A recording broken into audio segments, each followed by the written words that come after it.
nu-i haos, poate vrea și timpul un repaus. Măcar jurnalul meu n-a obosit să-mi țină mie gândurile în ritm. E haos, dezordine pe partea mea de pat, podeaua care poate m-a uitat.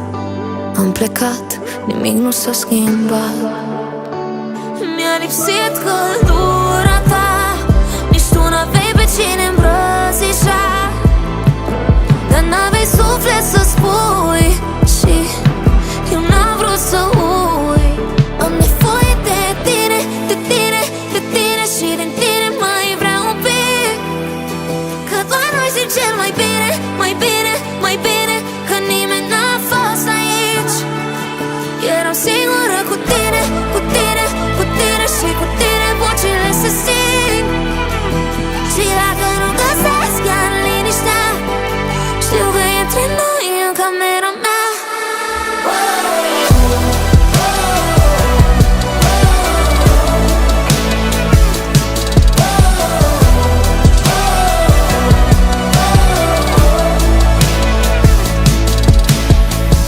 Nu-i haos, nu era chiar chill, ești haos cu dezordinea de acasă, nu găsești ce cauți tu.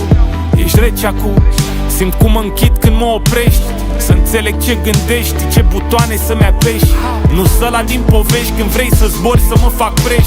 Poți să calci în picioare ce-am avut atunci când ești ca peștii din acvariu, sper să uiți când te lovești de sticlă, dai un mit, distorsionează ce privești. Iar ai mâzgălit jurnalul și ai ars foi cu amândoi. Visam să împăturim hârtine, am făcut avioane și noroi. Am aterizat forțat, închei la sol final de notă. Nu te mai fac să zbor peste cercea fără pilotă. Am